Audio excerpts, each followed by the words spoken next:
요즘 세상 돌아가는 걸 보면 참 복잡하죠. 오늘 이 시간에는 우리 세계의 미래에 대한 아주 중요한 질문 하나를 데이터로 한번 파헤쳐 보겠습니다. 뉴스 틀면 맨날 나오는 얘기가 있잖아요. 뭐 무역전쟁이다, 지정학적 리스크다 하면서 세계화의 시대는 이제 끝났다는 말이 마치 기정사실처럼 들리곤 합니다. 그런데 말이죠. 정말 그럴까요? 이 거대한 분열의 이야기가 정말 우리가 마주한 현실의 전부일까요? 아니면 우리가 뭔가 다른 그림을 놓치고 있는 걸지도 모릅니다. 좋습니다. 그래서 오늘 이 5가지 핵심 질문을 따라가면서 진짜 현실은 어떤지 한번 제대로 들여다보겠습니다. 네, 첫 번째 질문이죠. 세계화는 정말 끝났는가? 도대체 왜 이렇게 다들 세계화의 종말을 이야기하는지 그 배경부터 한번 살펴보겠습니다. 사실 틀린 말은 아니에요. 정치적으로도 혼란스럽고 무역 정책은 하루가 다르게 바뀌고 특히 미국의 관세 장벽은 1930년대 이후로 가장 높다고 하니까 정말 세상이 점점 단절되는구나 하고 느끼는 게 어쩌면 당연합니다. 자, 그럼 이제 진짜 중요한 부분이죠. 과연 실제 데이터는 뭐라고 말하고 있을까요? 이 데이터들을 보면 좀 놀라실 수도 있습니다. 다들 이제 무역이 줄어들 거라고 생각했잖아요? 그런데 놀랍게도 2025년에 전 세계 상품 교역량이 팬데믹 회복기 이후로 가장 빠르게 늘어났습니다. 예상과는 완전히 정반대였던 거죠. 이게 그냥 반짝하고 끝난 게 아니라는 게 더 중요해요. 보세요. 지난 10년 동안 세계 무역은 매년 한 2.5%씩 성장해 왔거든요. 그런데 미국이 관세를 올린 이후에도 앞으로의 전망치가 여전히 연 2.5%라는 겁니다. 거의 변화가 없는 셈이죠. 아니, 그럼 이런 생각이 들죠. 미국이 그렇게 강력한 정책을 폈는데도 세계 무역이 끄떡없다면 과연 한 나라가 미치는 영향력이 우리가 생각하는 것만큼 그렇게 큰 걸까요? 이 그래프를 보시면 딱 감이 오실 거예요. 물론 미국은 세계에서 가장 큰 수입국에 맞습니다. 근데 전 세계 수입 시장에서 차지하는 비중은 13%예요. 생각보다 크지 않죠? 이게 무슨 뜻이냐면요.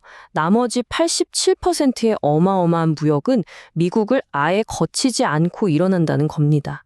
세계 무역의 대부분은 사실 미국과 상관없이 돌아가고 있다는 거죠. 그리고 더 재밌는 건 정작 미국 사람들 생각은 다르다는 거예요.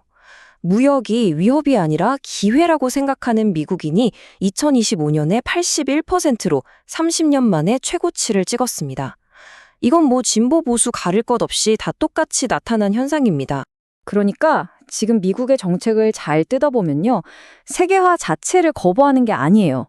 수입이나 이민처럼 좀 불리하다고 생각하는 건 맞고 반대로 수출이나 해외 투자처럼 유리한 건 오히려 더 장려하는 아주 선별적인 전략을 쓰고 있는 거죠. 게다가 이런 보호무역주의가 마냥 쉬운 것도 아닙니다. 당장 관세 때문에 물가가 오르니까 경제적으로 부담이 되고요. 법적으로도 이거 위헌 아니냐는 논란이 계속되고 있죠. 심지어 정치적으로도 상원에서 반대 결의안이 통과될 정도니까 현실적인 한계가 분명히 존재합니다. 자, 그럼 다른 나라들은 이런 상황을 그냥 보고만 있을까요? 전혀요. 세상의 다른 국가들은 아주 적극적으로 자신들의 길을 만들어가고 있습니다. 보세요. 유럽연합은 남미랑 또 인도네시아, 멕시코랑 새로운 무역협정을 맺고 있고요. 인도랑 영국도 손을 잡았죠. 중국은 아프리카산 수입품 관세를 없애버렸습니다. 다들 미국만 쳐다보고 있는 게 아니라 각자 새로운 파트너를 찾아서 더 끈끈하게 연결되고 있는 겁니다. 그리고 또 하나 중요한 점은 대부분의 국가들이 미국의 관세에 대해서 그래, 너도 맞았으니 나도 때리겠다 라는 식의 보복을 하지 않았다는 거예요. 왜냐하면 다 같이 무너지는 것보다는 이 글로벌 무역 시스템 자체를 지키는 게 장기적으로 훨씬 이득이라는 걸 알고 있기 때문이죠. 자, 그럼 이 모든 걸 종합해 볼 때 세계화의 미래는 어떤 모습일까요? 지금부터가 진짜 흥미로운데요. 앞으로 글로벌 관계를 더 단단하게 만들 수도 있는 3가지 새로운 흐름을 짚어보겠습니다. 첫 번째가 바로 디리스킹이라는 건데요. 이게 아주 역설적입니다. 기업들이 중국에만 공장을 두는 건 위험해 하면서 생산기지를 베트남이나 멕시코 같은 다른 나라로 옮기잖아요. 근데 새로 옮긴 곳에는 부품 공급망이 제대로 갖춰져 있지 않으니까 결국 다른 나라에서 더 많은 부품을 수입해야만 하는 거예요.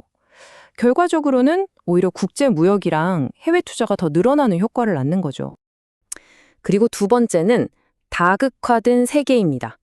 예전처럼 몇몇 강대국이 경제를 주도하는 게 아니라 이제는 남아시아나 동남아시아 같은 여러 지역으로 힘이 분산되고 있어요. 이건 뭐 자연스럽게 더 많은 나라들 사이에 교류가 늘어날 수밖에 없는 환경을 만드는 거죠. 그리고 마지막으로 빼놓을 수 없는 게 바로 기술의 힘입니다.